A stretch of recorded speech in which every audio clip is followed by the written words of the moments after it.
Sejumlah nama yang mendapatkan tanda jasa dan kehormatan mendapat sorotan publik. Sorotan publik mencuat setelah Presiden Prabowo Subianto memberikan tanda jasa kepada sejumlah tokoh. Keputusan ini menuai beragam respon, ada yang menilainya sebagai bentuk penghargaan atas dedikasi, namun ada juga yang melihat syarat dengan kepentingan politik.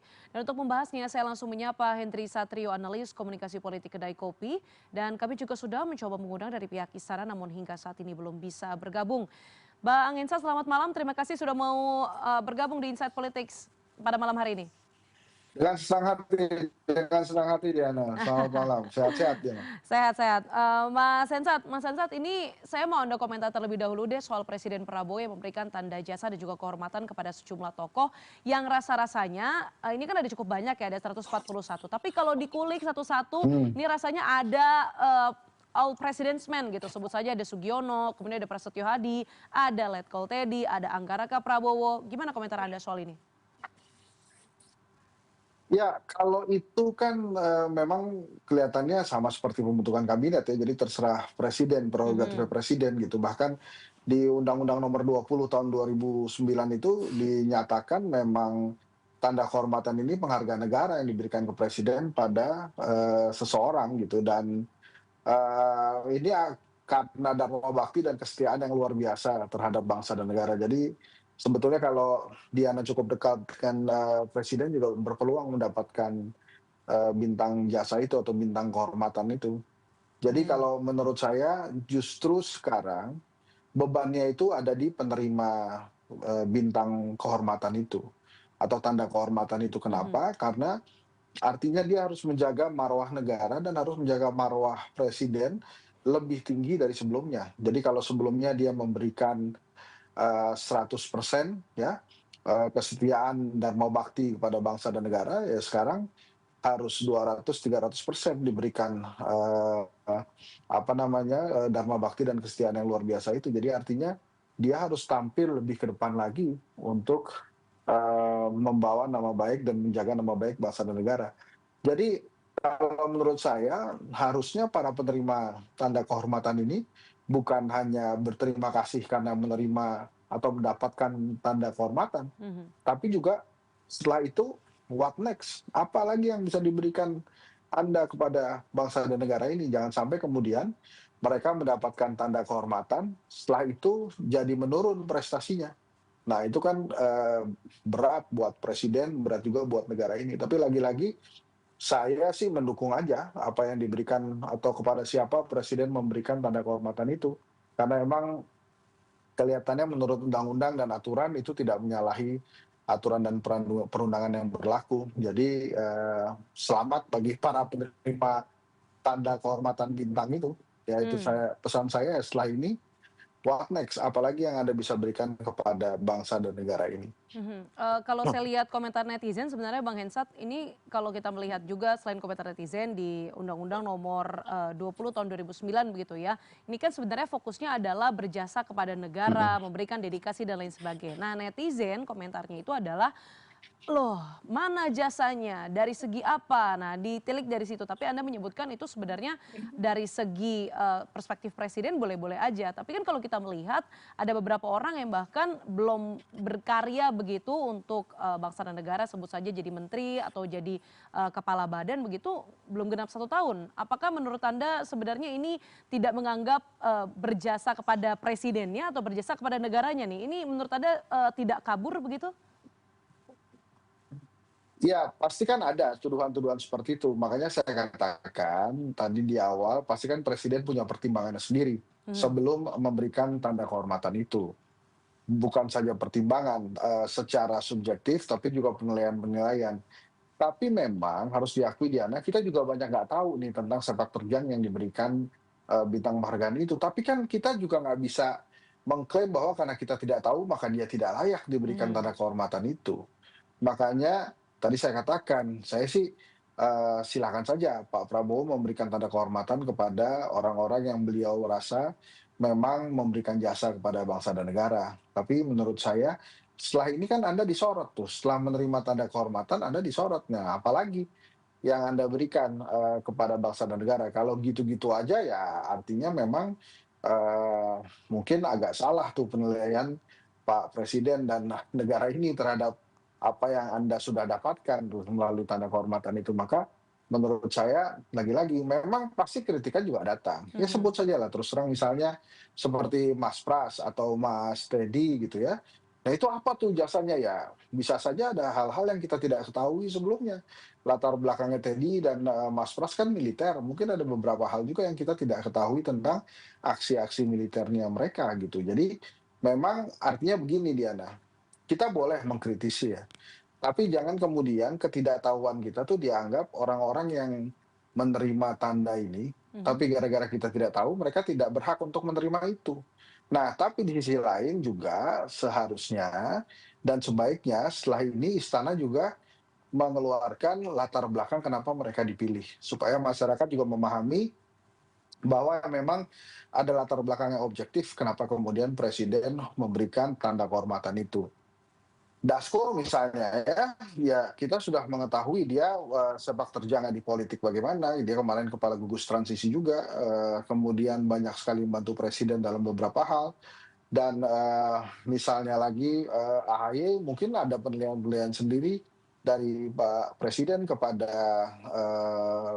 beliau gitu ya, termasuk pada, Jenderal Purnawirawan Agung Gumelar misalnya, mungkin ada juga pertimbangan-pertimbangan. Nah, ini misalnya Caimin ya, yang Mhm. sedang kita lihat. Saya yakin ada juga pertimbangan-pertimbangan itu gitu. Nah, tadinya saya pikir hampir semua apa namanya, ketua parpol mendapatkan itu, tapi ternyata berbeda juga tuh bintang yang didapatkan. Misalnya ketua parpol Golkar tuh ya, Bahlil, Mhm. itu beda tuh dapatnya dengan Zulhas dan Mhm. Muhaimin gitu misalnya.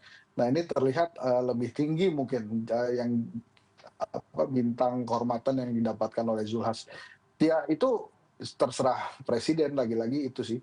Kalau saya sih menilainya ada 2, yang pertama jangan kemudian ketidaktahuan kita dianggap atau membolehkan kita merasa bahwa mereka itu tidak pantas mendapatkan tanda kehormatan. Kemudian yang kedua adalah saya tantang para penerima tanda kehormatan ini untuk berbuat lebih kepada negara ini gitu ya. Nah, Oke. pesan-pesan lainnya salah satunya adalah, ayo dong istana dibuka dong, kita buka-bukaan aja kenapa kemudian mereka layak mendapatkan, tanda kehormatan bintang, ada Adipurna, ada Adipradana, Utama, Pratama, Nararya ya. Nah itu dibuka aja ke publik ini loh alasannya kenapa mereka mendapatkan, bintang penghargaan dari atau tanda kehormatan bintang dari Pak Prabowo presiden kita gitu. Mhm. Bang Hensat, kalau kita melihat begitu dari 141 tokoh ini ada Mbak Puan Maharani juga, Ketua DPP PDI Perjuangan yang mendapatkan, tanda kehormatan begitu ya. Kemudian kalau kita melihat begitu ya, Puan Maharani ini memang, rasa-rasanya makin intens begitu, datang ke acara-acara yang presiden juga hadir selain sebagai Ketua DPR RI begitu ya. Terus kemudian kalau kita lihat juga ketika, nota kenegaraan, Puan Maharani ini mengenakan atau menggunakan mobil maung. Nah ini kalau Anda melihat makin ke sini Puan Maharani bertindak sebagai jembatan atau justru sebagai apa nih Bang, Prabowo kemudian dengan PDI Perjuangan, apakah ini jadi tanda-tanda bahwa, semakin mepetnya PDI Perjuangan dengan, koalisinya Prabowo Gibran?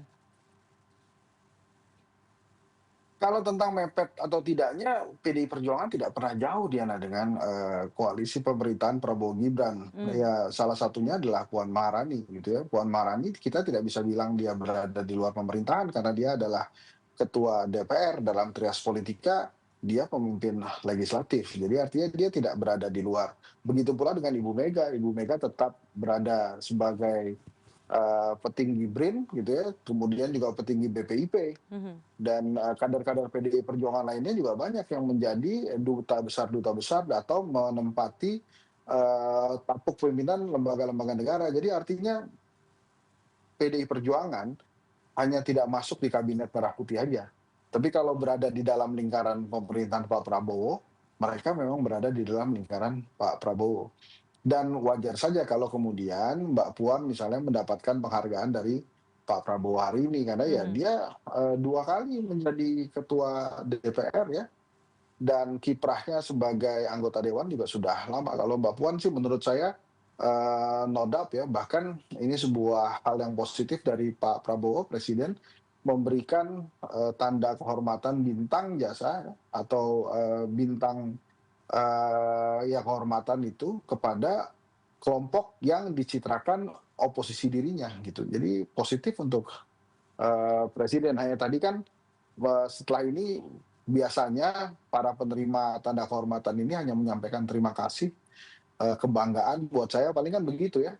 Dia tidak pernah mempertanyakan mungkin kenapa dirinya layak mendapatkan tanda kehormatan itu. Memang lain kali kalau menurut saya sih sebaiknya, juru bicara, kepresidenan atau istana membuka gitu ya, karena alasan-alasan kenapa 140-an orang ini, tokoh ini memang berhak mendapatkan bintang jasa. Tentu saja ada beberapa nama-nama prominent ya yang kita tidak perlu ragukan lagi memang beliau pantas mendapatkan tanda kehormatan bintang itu. Tapi memang wajar juga kalau masyarakat kemudian bertanya kenapa ya Mhm. mereka dapat itu gitu. Tapi ya itu tadi, Diana, jangan kemudian ketidaktahuan kita membuat kita jadi lebih valid menilai bahwa tokoh-tokoh tersebut tidak pantas mendapatkan bintang atau tanda kehormatan bintang itu. Saat ini sedang ada pertemuan sebenarnya Bang, antara wartawan istana dengan Kepala Pisiwa Sanasbi. Kita harapkan mungkin itu jadi salah satu ruang untuk bisa mendapatkan keterangan begitu ya. Kira-kira kenapa 141 tokoh ini, terutama Ya, tokoh-tokoh yang dikritisi begitu dapat. Tapi Bang, ini saya mau bertanya terakhir. Sebenarnya kan ini bukan kali pertama ya Bang, agak Presiden terlambat sih tapi itu. mengobral. Oke. Mhm. Gimana menurut Anda Bang? Agak terlambat sebetulnya. Agak terlambat kalau hari ini istana baru memberikan keterangan ya, harusnya kemarin lah. Mhm. Setelah selesai memberikan tanda kehormatan, ya itu Harusnya diberikan langsung diberikan penjelasan. informasinya. Jadi ya, Oke. jadi sangat lambat menurut saya alur komunikasi istana kalau baru hari ini terjadi pertemuan ya. Bang terakhir, ini kan sebenarnya bukan kali pertama ya Bang, Presiden mengobral bisa kita katakan begitu lah ya, tanda jasa ataupun tanda kehormatan kepada sejumlah tokoh. Kita juga ingat Presiden Joko Widodo ini juga di akhir masa kepemerintahannya kurang lebih, koreksi kalau saya salah, ada 64 nama juga yang diberikan tanda jasa ataupun Ya, tanda betul. kehormatan. Nah ini kenapa ya Bang, tapi kalau di era Prabowo ini rasa-rasanya gerak sedikit salah, napas sedikit salah. Apa yang Anda baca? Ya, ada 2 hal, artinya masyarakat lebih kritis. Kenapa lebih kritis? Karena pastinya lebih cerdas ya, Mhm. itu yang pertama, makanya memberikan masukan-masukan kritis dan kerap bertanya. Kemudian yang kedua memang komunikasi publik dari pemerintah ke rakyat itu harus diperbaiki. Tadi sama-sama sebelum ini kita bahas kan, Mhm. Diana, 1 hari setelah pemberian tanda jasa baru kemudian, PCO menerangkan ini gitu. Harusnya, tidak terlalu lama jaraknya dengan, pemberian atau penganugerahan tanda kehormatan bintang kemarin, PCO harusnya memberikan keterangan-keterangan. Jadi makanya, kelambatan-kelambatan ini atau gerak yang kurang lincah dari pemerintah dalam melaksanakan komunikasi, harusnya bisa segera diperbaiki kan. Mhm. Harusnya tidak perlu lagi ada pertanyaan-pertanyaan kenapa begini, kenapa begitu, kenapa dia, kenapa bukan si dia gitu ya. Kan itu mudah saja sebetulnya kalau memang, eee, apa ya, prinsip-prinsip dasar komunikasi publik atau komunikasi politik dari pemerintah ke rakyat itu dimengerti oleh, pemerintah ya. Ini memang ada kelambatan dan harus saya kritisi. Mhm. Semoga bisa lebih cepat, gerakannya lebih lincah jadinya tidak ada lagi pertanyaan-pertanyaan dari, masyarakat seperti ini. Baik, komunikasi terus diperbaiki supaya kedepannya masyarakat bisa lebih tahu informasi secara detail supaya tidak ada lagi asumsi-asumsi yang membuat masyarakat jadi kemana-mana begitu ya. Terima kasih analis komunikasi politik kedai kopi Henry Satrio malam hari ini untuk Insight Politics with Diana Valencia.